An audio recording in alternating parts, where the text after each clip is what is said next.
Captain Tommy Campsey is a retired Brentwood police officer of 36 years. Campsey is infamous for arresting country music legend George Jones for drunk driving in 1982. The arrest was captured on video, publicizing both Jones and Campsey. The two later became friends after Jones's sobriety. We sat down with Captain Campsey to look back on that historic arrest and his relationship with Jones afterwards. So first off, a couple of questions just for the video. I'm going to ask you to say your name. Yep, Tommy Campsey. Awesome. And I'm Carson Ryan. Carson, pleasure to meet you. And then, do you consent to be videoed and recorded with this interview? Absolutely. Awesome. All right, so we'll go ahead and get started. In an article from the Tennessean, you told the story of the 1982 George Jones arrest. How long have you been an officer at that point, and how was your experience with the Brentwood Police Department up to this point? All right, so before I get started, I want to tell you a couple of things. I'm an old man, and sometimes I get emotional, and I don't know when it's going to happen. And usually when I talk about my God, the police service, or my family, it'll come up. So I'm giving you a forewarning on that. Absolutely. So, and the reason this may be emotional for me because I look fondly on this. Mm-hmm. But to answer your question, let's start there first. At the time of the arrest, I had been a police officer for 5 years. And I started out my police career with Metro Nashville Police Department, then I moved to Franklin Police Department, and then I landed in Brentwood. And I worked in Brentwood for 36 years. That's a long time to do anything, ain't it? Yeah, absolutely. I was on the police department for 36 years. Started out as a patrolman, ended my career as a captain. And this was when I was a patrolman. I was a road officer assigned patrol duties, anything to do with on the street. So go back and hit that question again, make sure I covered everything. So you told the story of the 1982 George Jones arrest. How long have you been an officer at that point, and then how was your experience with the Brentwood Police Department up to this point? I loved my entire career. You hear that old cliche, somebody says if you have a job that you like, you'll never work a day in your life. Well, I didn't really like directing traffic in a sleet and rain at 3 o'clock in the morning, but having said that, I absolutely loved every day of my career. And I love serving people. That was the main reason that I became a police officer. Absolutely. I've been watching too much Andy Griffith. I wanted to be in a small town where I knew everybody and everybody knew me, and I wanted to make a difference in the community that I worked in. So cool. I think I did. I hope I did. Absolutely. If you could go back, would you have handled the arrest of George Jones the same way, or would you have changed anything, and why would you? Wow, that's a big question. And anytime you do something on the fly, and basically it's a fluid thing, you know. Looking back, absolutely, I would have done a little bit different in a couple of respects, but the rules were different, and I'll explain what I mean. So back at that point in my career, we did not have a policy or procedure that made me handcuff everybody. And so when I got Mr. Jones out of the car, he was obviously very intoxicated. Mm-hmm. He was having trouble speaking. He was having trouble walking. When I tried to give him the field sobriety test, he was really unsteady on his feet. And he was always real nice to me during the whole incident. And he and I had a mutual respect. You know, it's like when your mama catches you with cookie all over your mouth and she goes, "Did you get in that cookie jar?" You know, nobody likes to get caught with cookie on their face. But once you realize that that's going to happen, you know, you both kind of just settle into it and let's get through it the easiest way we can. So specifically, people that are in my profession, they'll look at that and they'll go, "Look at that Mickey Mouse cop. He didn't even handcuff that guy." Well, back then it wasn't required of me. And I knew I had control of him, not in an ugly way, but he's smaller than I am. And I was a lot younger than he was.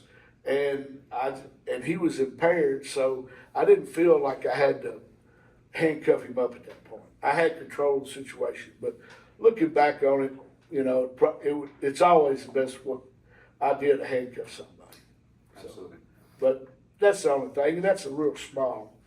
This kind of ties into that a little bit.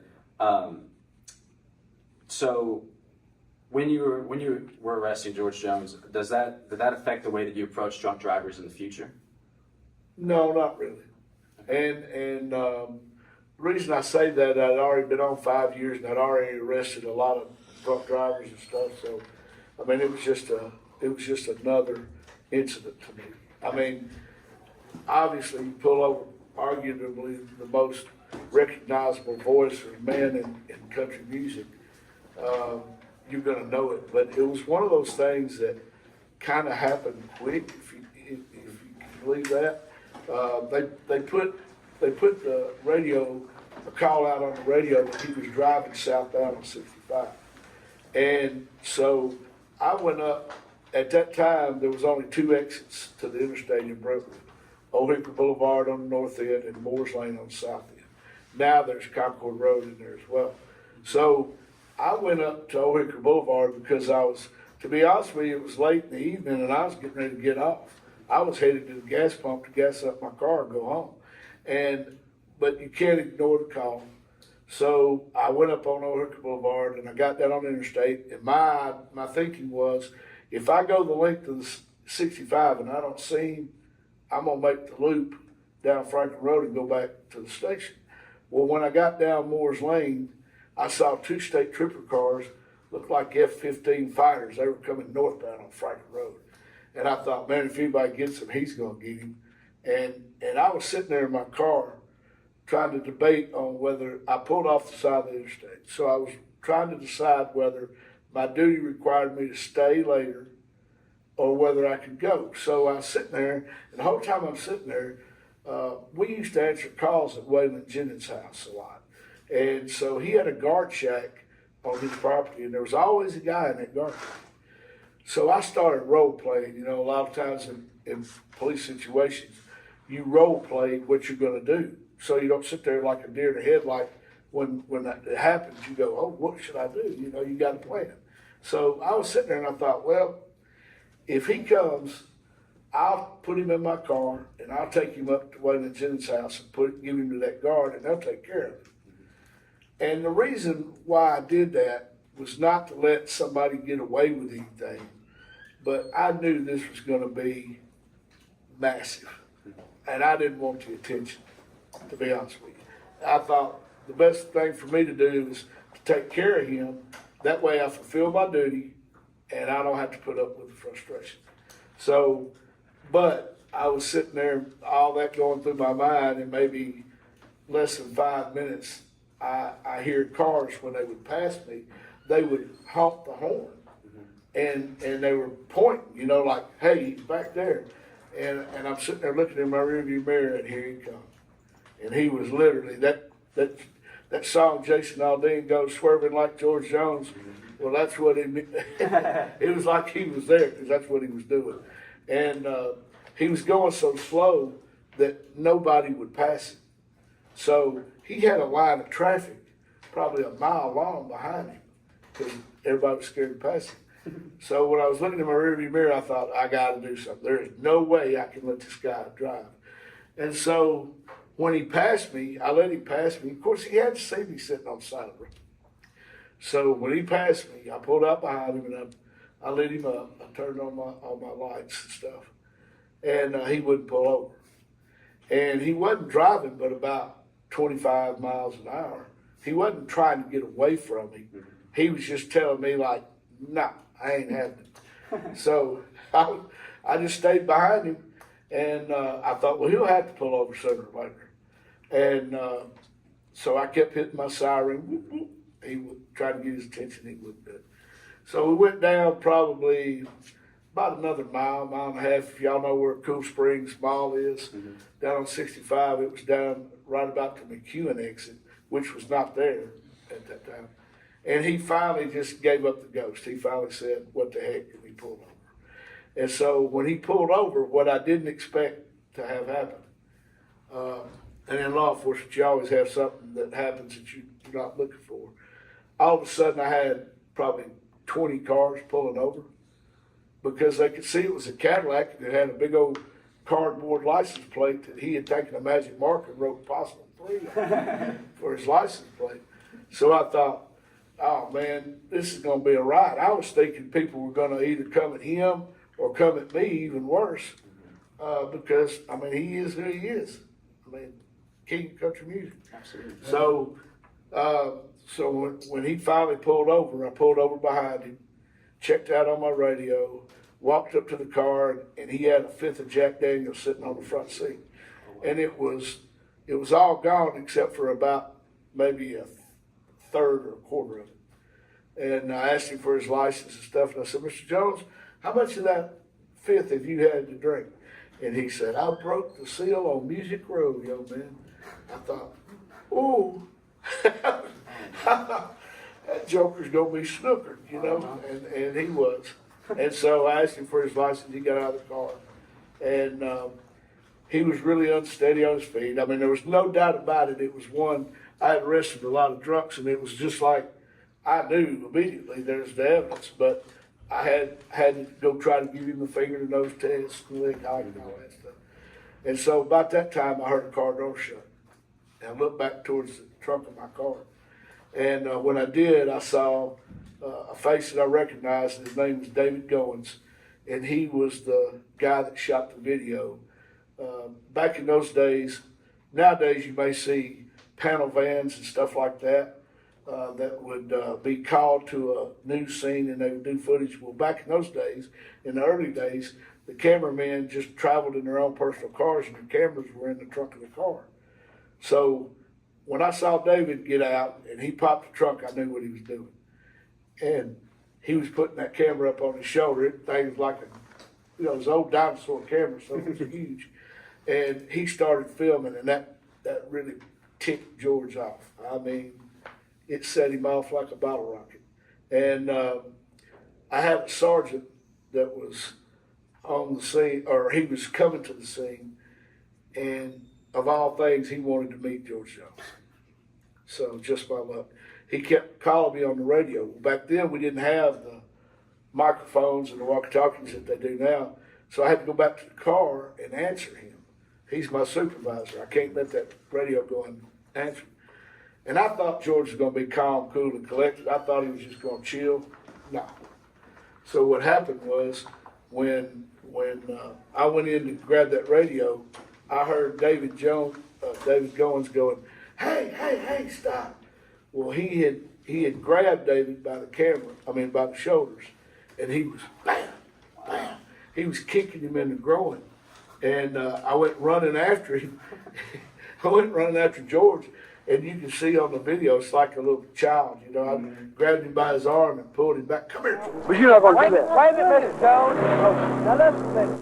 I didn't know he's back here. He just pulls up. Now, I ain't going to have you start no mess with him. Well, you tell him to get away from here. All right, he ain't got nothing to do with I'll go to jail with you. Anywhere you're going to go. All right, you're going to go with me, but you ain't going to mess with him, all right? Come on, now leave him alone. And so I couldn't let him do that anymore.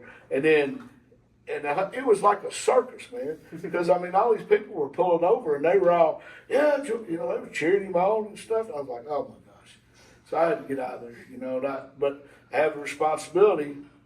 He has to, if you don't know this, when you get arrested for DUI, you have to either accept responsibility for your car or I have to tow it. And so I asked him, I said, what do you want me to do with this Cadillac? It was a brand new Cadillac.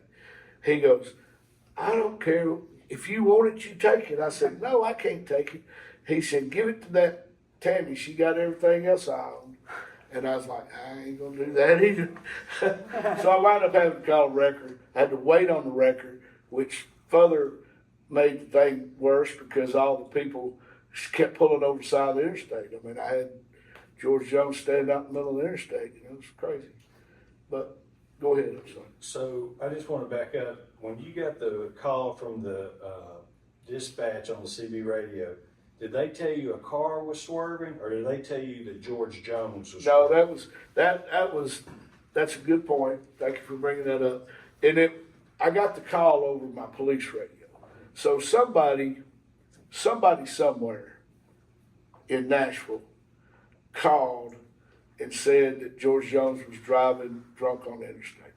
So I knew, so like I told you, when I was sitting there thinking about what I was going to do, I knew it was George Jones the whole time because they said it on the radio. But, you know, when I pulled out behind him and he had that Possum 3 license plate on there, I mean, that cardboard, I knew who it was. Absolutely.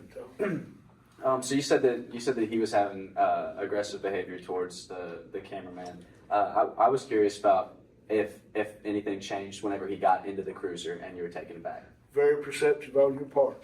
So I probably ought to say at this point, some of y'all wasn't in here when I started. I have the utmost respect for George Jones. I didn't know him, obviously, before this night. I knew of him, but I didn't know him. And after the arrest, going through the arrest that night, going through the booking, the court procedure, which was a mixed up deal to begin with, and then later on when he asked me to be in that music video with him, we got to be good friends. I'm not better than an acquaintance, but not good friend. You know, like I didn't go to his house or anything like that. I don't mean that, but when we saw each other, it was always cordial. So, kind of like when I said we both realized something, we both got to do something, and you just mutual respect. You go through it and do it. Mm-hmm. That's kind of what it was. Absolutely. I mean, I'll tell you this a little bit more on that. So once I put him in the back seat of the car, he was still mad at David for the TV camera and everything. But once I got him secluded from that, and I would not let David come up and film through the glass, it was like he calmed down. He really calmed down. And then after the wrecker hooked up to the car and we started to pull off and leave the crowd and everything, he started crying. He cried all the way to jail. And I think at that point, it really became clear to me that this was a sick man. This was, and I don't mean that in an ugly way. I mean it that he was an alcoholic. He self admits he was an alcoholic. And Nancy Jones got him through rehab and everything, turned his life around. But when I saw, like police officers, a lot of times they see people at their worst. So that was during his no-show days. Mm-hmm. If you do any research, you know he had that was one of his nicknames, No-Show Jones, because he would do a half a show or a third of the show and close it because he couldn't go on, you know, that type of thing. So I looked at it like that. You know, this is a guy that's sick, and he's at life's dirt road, and he's just having trouble. But when we got to the jail, there was probably 50 or 60 people there waiting to greet us. Oh, lucky me. And so when I walked him into the court, into the jail and filled out all the paperwork, he started singing. He started all that showmanship. He could come right out on it. He sang the whole time I booked him. Wow. I mean, it's what he knew. It was maybe it was his veil that he was hiding behind. That's just my perception. Yeah. I want to ask one other question. I want to jump in. Did he use the Donald Duck voice any time during? No. Okay. No. I wish he had him. I didn't know about that till afterwards. Okay. Next, like you said, you become friends with George Jones. We're just curious how that came about. Well, I didn't see or hear anything out of him for about 2 years after the arrest, and I think that was when he was cleaning his life up. And I don't know exactly when he met Nancy, but I believe it was about the time after he married Nancy. They bought a house in Brookwood, and which is where I worked, and I didn't really see him a lot, but I'd see him every now and then. You know, maybe once every 6 months or so, I'd run into him, and we would always greet each other and everything. You know, all that was in the past for both of us. Tell you another side story about just something funny that happened. I had two things as a result of the George Jones arrest. Not with George, but because I did what I did, and he is who he is. So about 2 weeks after, for 2 weeks after the day I arrested him, I got a duffel bag full of letters at the police station. Hate mail. People said some really ugly things about me, but I turned it into funny. I didn't care, heck fire. You can't be a policeman and not have a sense of humor, and so I just laughed about it all. But my chief didn't think it was funny. He told me one day, he said, "If you don't get all these letters out of here, I'm gonna give you some days off." And it just kept piling on. And I went to my cousin, got married about a week after this, and we went to y'all gonna have a hard time believing this, but back in the day, in the 80s, they had mechanical bulls at bars. And so my cousin was getting married, so the bachelor party, we went down to one of these bars that had this mechanical bull. Well, I got on that bull, and I'm sitting there, like the bull does, and some guy hollers, "That's that SOB that arrested George Jones." That guy hit that button, threw me right off that bull. Oh my gosh. It was funny. I told my cousin, I said, "We got to get out of here. We're going to start a fight." Wow. So how did your experience and relationship with George Jones, did that change your perception of celebrities? And also, what lasting impression did he leave on you? Good question on the front end. At the time, I had not, we in Brentwood where I live, where I worked, Dolly Parton's house was there. I caught her one time riding a snowmobile down Franklin Road. I thought that was funny. You don't see that every day. And I encountered, Larry Gatlin and the Gatlin brothers live. There's so many country music stars, Keith Chesney, and a lot of them, Alan Jackson. A lot of them live in Brentwood. So engaging country music people or famous people didn't really affect me anymore, any particular way, except for I have a lot of respect for what they go through because they're in the limelight, good or bad, 24/7, and sometimes they don't ask for that stuff, by any means. And so I don't think it affected me, except for maybe like I said, as a policeman, you see them at their best and worst. So I think from my standpoint, I always tried to police like the golden rule, treat others as you'd have them treat you. And I thought if I do that, I can lay my head down at night and go to sleep. And that's what I always tried to do. So I always treat you or anybody the same way I would a celebrity. I mean, they just need a little bit more tender love and care sometimes because of all the societies around them and stuff. So. Absolutely. I know we touched on this a little bit before, but I'm going to ask you again, so that way we have it sitting here. So you appeared in one of George's music videos. So how did that come about, and then how was that experience? It was fun. I was scared and apprehensive at first because it's something I'd never done. But I told earlier, I was at the police station in my career right after this. This was in 80, what'd you say, 81, 82? 82, yeah. 82. So in 1990, I got promoted to detective. And so I was at my desk. That's how I kind of reference the time. You get to be an old man like me, man, time just... But so I was sitting at my desk, and the dispatcher called and said, "Hey, you ain't gonna believe this, but George Jones is down here and he's wanting to talk to you." And I thought, oh, good night above. I hadn't seen him since the arrest, so I didn't know whether he was friend or foe or if it was gonna go good or what, but I couldn't imagine what he wanted.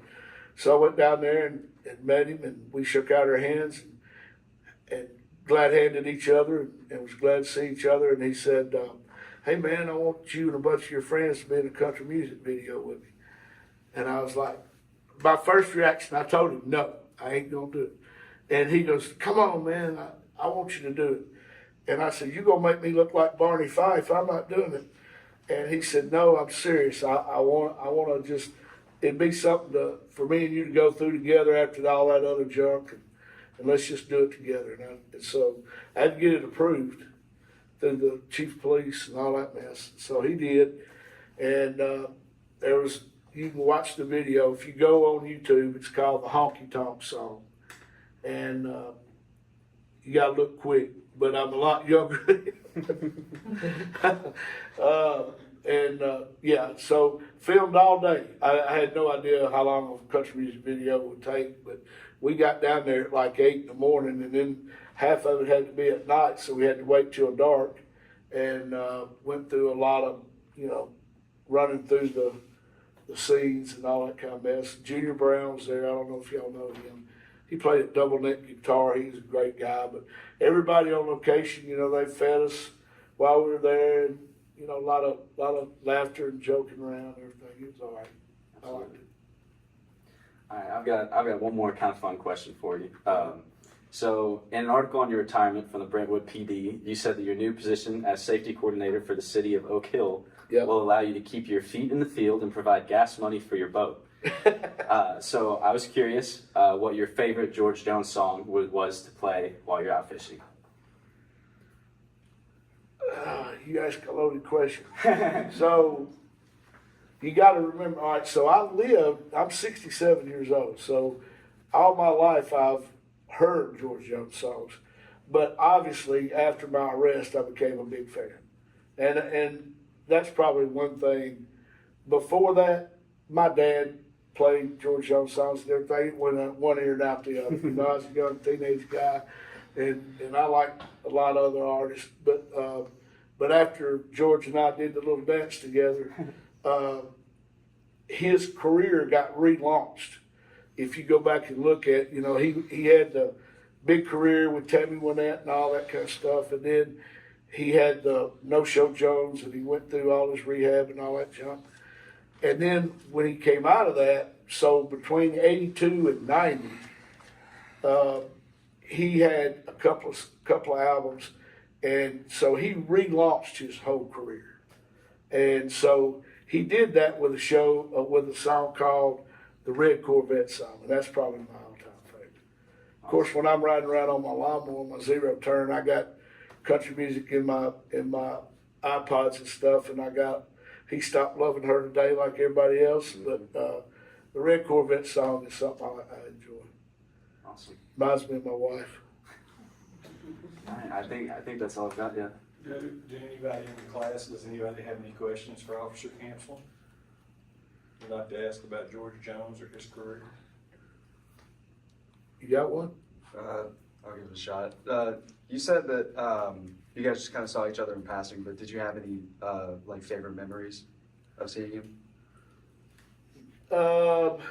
Just around doing the country music video, and the stuff that I've got here.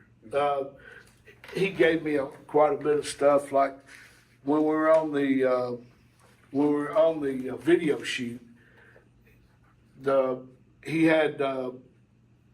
He came up and he told me that he wanted to get a picture of me, and so he had a still photographer on location. That guy's running around, he's snapping pictures like crazy, and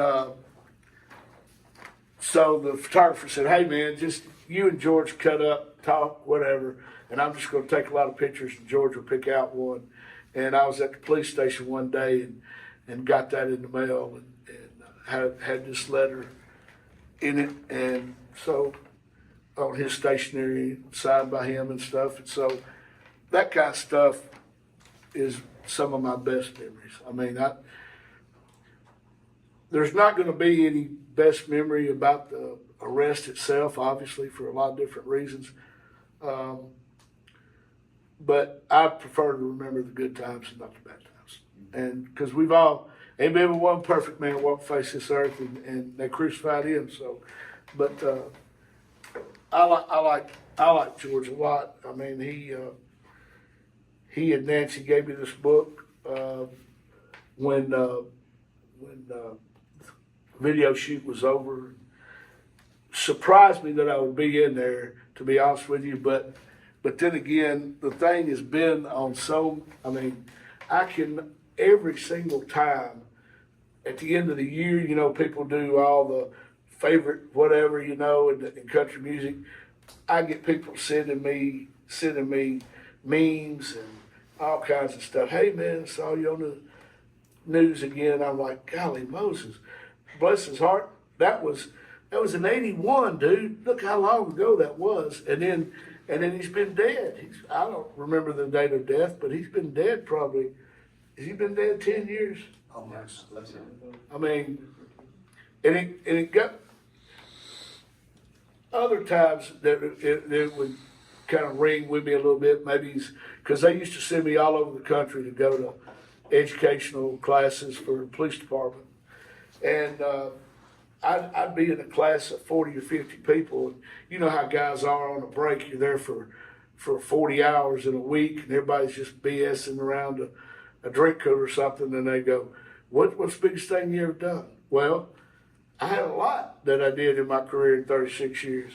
I worked a serial rapist for 17 years, and he did 14 rapes before I caught him. I worked 12 murders. I worked child sex abuse for 5 years. I've been credited with saving four people's lives, but that wasn't me. That's the Lord. And so I had a good career that I had done a lot of things. And when I say good, I look at it's good because I help people. Okay, everything I just mentioned, I help people. It wasn't me out there being some macho guy that had an ego problem trying to get his yayas carrying a gun. I took the job to help people in my career, and that's what I feel like I did.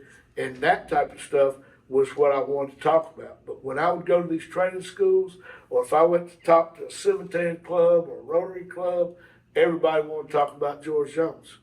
So there was a time in my life where I got tired of hearing about it. But for every minute that I got tired about it, in the next minute or two, I was like, how stupid of me. I mean, it just happened. It was just something happened. And it never did really bother me. So, because I knew I did right by him. You know, he in an interview with Ralph Emery, who used to be kind of like the Johnny Carson of country music, George Jones credited me with saving his life that night. I don't agree with that, but it could have. I mean, it could have very easily happened. I mean, you hear people get killed running off the road and everything all the time. So that I look back on it like it was something positive for both of us. Yes, ma'am. You kind of answered this, but was there any specific way that your police department treated you different after the arrest? Wow, that's a good question. And I'm glad to say the answer is no. I mean, the general public really fired off on me. I mean, like I mentioned the duffel bags of mail that I got, and I mean, I'd be lying if I didn't walk out in public sometimes. Somebody go call me something. I'm like, as a police officer, that rolls off my back. I'm like, yeah. But my police compadres, especially my department, they were all supportive. And for the most part, I'd say 95 to 98% of all police interaction after this was positive. Were any of them jealous? Ma'am? I said, were any of them jealous? Well, I don't know about all that. They wouldn't, they didn't, I never did pick up on it. I mean, but, it's just like, it's just, I don't know how to answer this, but I'll try. It's just like those two officers that shot that shooter the other day going to that school. When I got up every morning as a policeman, I never got up with the thought of today I'm going to be Superman, I'm going to save somebody, or today I'm going to get in a gunfight, or today I'm going to arrest a country music star. There's no way on the face of this earth you can script any of this. There's too many parables that got to line up. I mean, there's no way to premeditate any of this stuff. Even the bad cops that I cannot stand, the people that you see in the national media that are beating down on people and shooting people that they don't. I mean, trust me when I tell you, nobody hates a bad cop better than a good cop. And it disgusts me because I can do my career 36 years of working hard, helping people, and it takes a jerk 5 minutes or less to ruin what people think about that. And but getting back to George, I was trying to alleviate the problem. I didn't want all the attention. I mean, that's not the kind of attention that I would want. I would want to be filmed or just helping people. That's all I ever wanted to do. So. I have a question. So during the interview, we were talking about your retirement and your boat that you take the wounded warriors out fishing and doing all of that, like hunting. You guys did your research. Do you still do that? Is that still part of your retirement? I do. Yeah. And I love to hunt and fish, and so with the wounded warriors, I feel a real deep obligation. I never was in the military myself. I came along like you guys that are in college now. You got to register for the draft.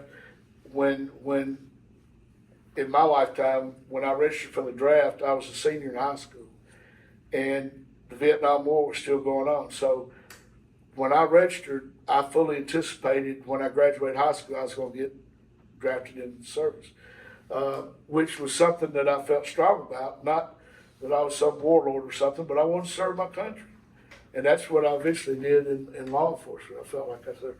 But when I registered for the draft in September, then the following year, the spring of my senior year, they discontinued the draft. And so my mama was whiskey bent and hell bound, not trying to be funny for the video, but country music song. I was going to college come heck or high water, so that's what I did. So yeah. Yeah. Do you only take wounded warriors like when you do that, or do you also take like people in recovery, especially dealing with George and seeing him both sober and not? I would take anybody, and it's funny you ask that because when I leave here today, I'm picking up two of my buddies that I go to church with, who I just met, who are aspiring country music guys. We're going fishing this afternoon. Awesome. Are you hitting around to go fishing with Tom? Yeah. I'm not a fisher any bit, but Hey, these guys, you guys might be hearing more about them. The guy that today, his name is Jordan Rowe, R-O-W-E, and he's co-wrote with. Wait a minute, I'll tell you her name. She got the biggest popular song going, "Heart Like a Truck." Laney Wilson. Laney Wilson.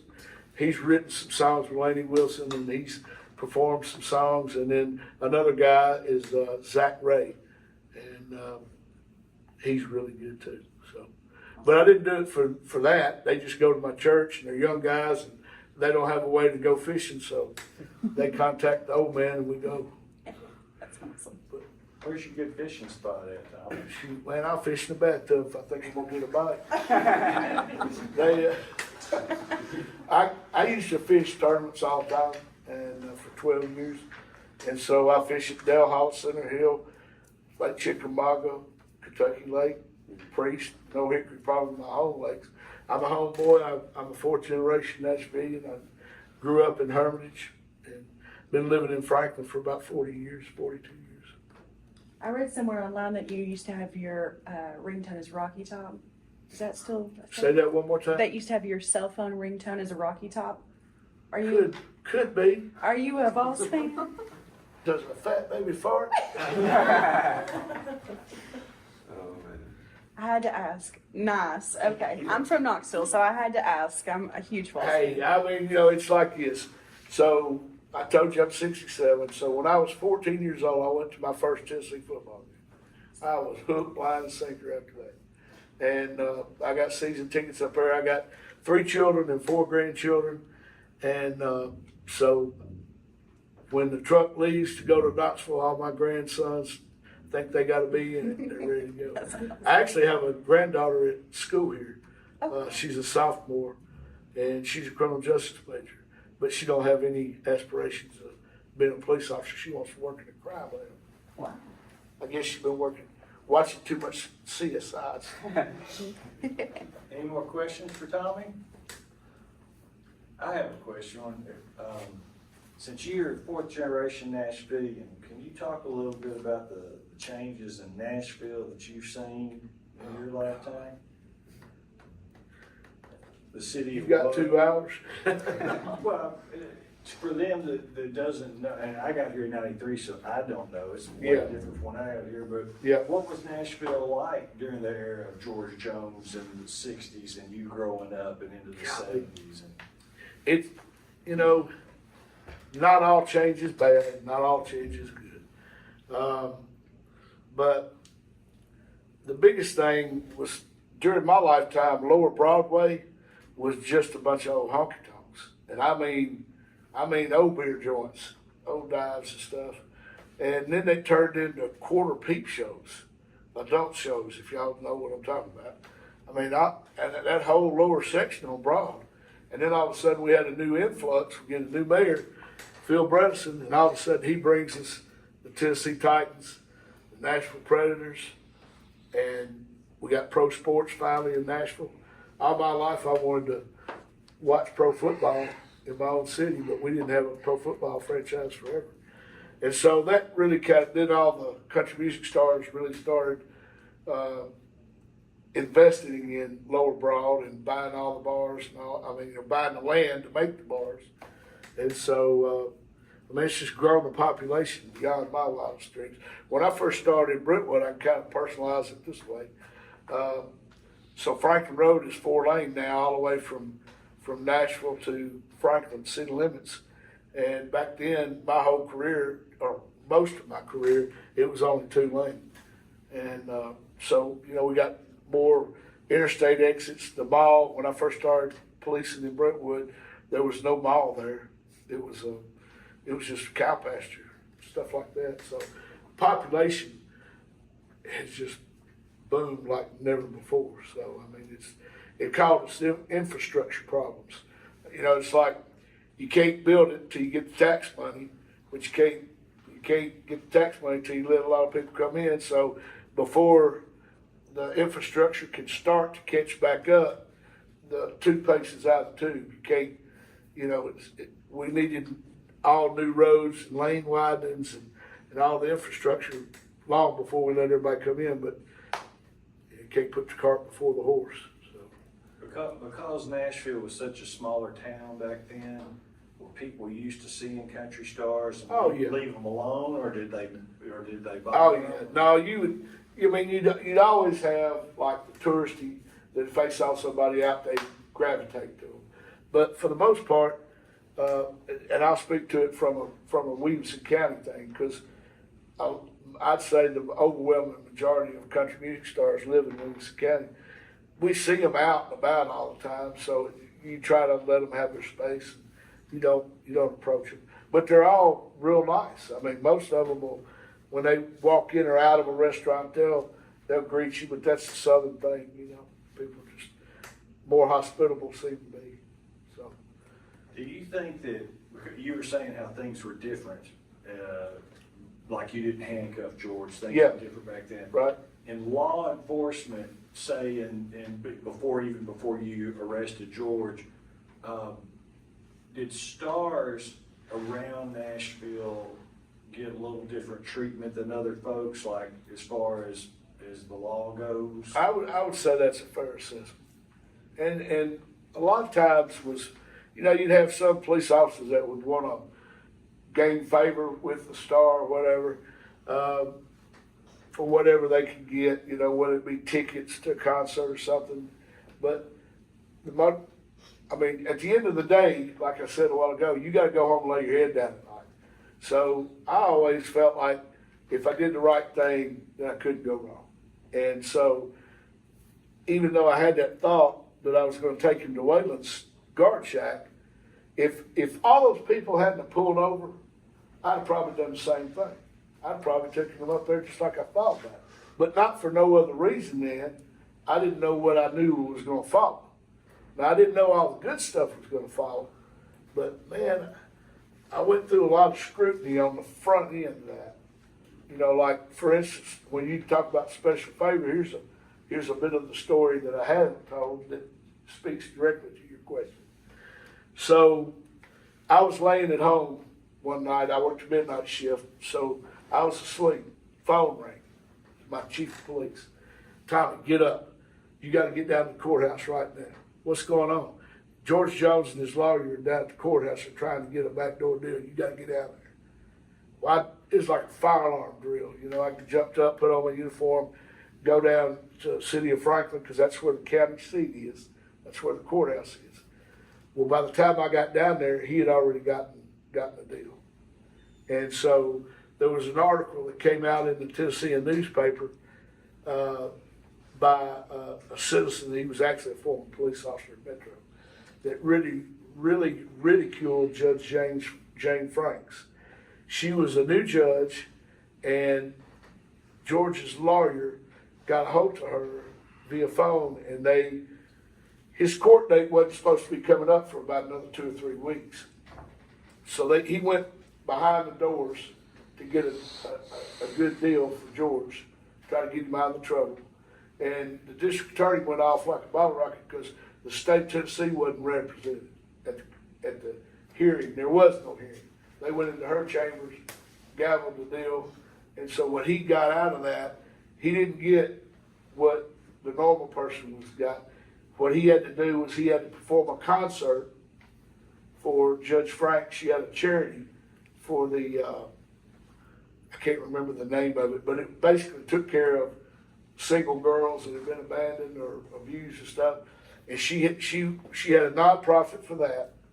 And so his concert was to help build that camp and provide storm windows for the cabins. So his own special public service. Yes, exactly. Which, you know, looking back on it, it was good. It was good for what he had to perform a concert, which he sold tickets, but all the money went to the charity, which that's a good thing. Ain't nobody gonna be upset about that. But the way they went about it, it speaks to your point about getting special favor. I mean, if you got a DUI, you're not going to get a backdoor, closed door chamber meeting with the judge and get a sweetheart deal. And so a lot of people were pissed about that. But it didn't bother me. I mean, it is, you know, it took me a while as a young officer to realize there's things that I can't control, and that was out of my control. So, you know, it didn't bother me. I was kind of ticked that it went down that way. If they'd have had a formal hearing out in the public where there wasn't no appearance of impropriety, whether it was or not, and she'd have gavelled him to do that, we'd all walked away and said that was fair. But to do it behind closed doors where nobody else knew it, got a deal somebody else couldn't get. The only reason he got that deal was because he could do it. You know, he had the command presence to draw the crowd and to pay the fine and that type of thing. You mentioned Waylon's house, and I love driving by there because it still has the iron. Southern Comfort. Southern Comfort with Waylon's W in the wings on the. Oh, yeah. They kept it up there. Oh yeah. And I was going to mention that it's interesting that you were thinking of taking George by there so they'd take care of him. There's a story that at one time George was so messed up that Waylon duct taped him to a chair. Oh yeah. And in the documentary it said, you know, it's bad when Waylon Jennings is telling you you got a problem. Yeah, yeah. So because Waylon's house is right there on the outskirts of Brentwood. Oak Boulevard is the boundary. We used to answer burglar alarm calls up at his house all the time. And so that's why I was familiar with the guard, and I knew the procedure, and I knew that if I got him up there, I wouldn't have to worry about him, you know. Any other questions? I got one more, but I want to see if y'all got any. So my last question is that you told us about some, you know, really heavy things you dealt with in your career as a law officer, and that the George incident's what you're most famous for because it was on TV. I'm infamous for. Could you share something with us, a memory that's something good in your mind and heart that you hang on to? Anything that you look back on that from your career besides George Jones or some of those awful things? Or Well, I mean, you know, there's a lot of T-shirts in that closet, but there's probably 2 or 3 that come to mind quickly. The serial rapist that I worked,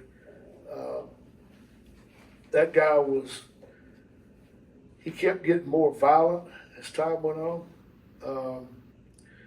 He actually raped a friend of mine's wife and his 3 daughters in the same incident. And then one of the rapes that I worked in that series was a girl that was 15 when she got raped.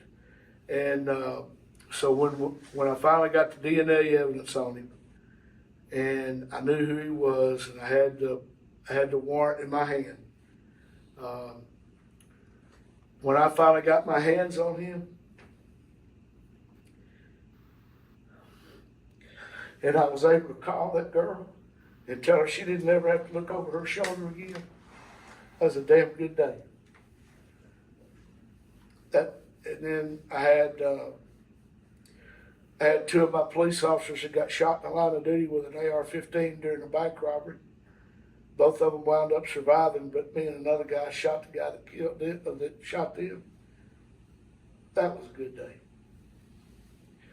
And I want you to understand this. If you don't hear nothing else I've said today, understand this. I'm not bragging about having to shoot those people. Those people came to me and brought trouble to me and my guys. And they tried to make sure that I didn't see my wife and kids and my mom and dad another day. And so I don't have any ill will towards him, but I don't have any nightmares about it either. And, you know, things like that, you know, there's the serial rapist, because I had 3 kids of my own at home, 2 of them were girls. I had 2 daughters at home during all that time, and every time it rained was when he would hit. And so every time it rained in my house, it was not a good night. You know, my wife and my daughters, they get a little upset. They knew it wasn't coming to them, but they knew there was a good chance somebody else had to get hurt. And that's the thing as a policeman, it gets in your craw, because I needed him to keep hitting, because that was the only way I was going to catch him. But for him to keep hitting, somebody else had to get hurt. And I didn't want that to happen. But that guy's in Tennessee Department of Corrections serving 152 years in state prison. So that's another good day when I saw the door slam on his ass. Sorry.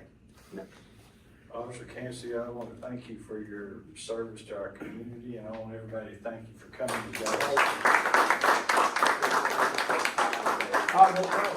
Let's go fishing.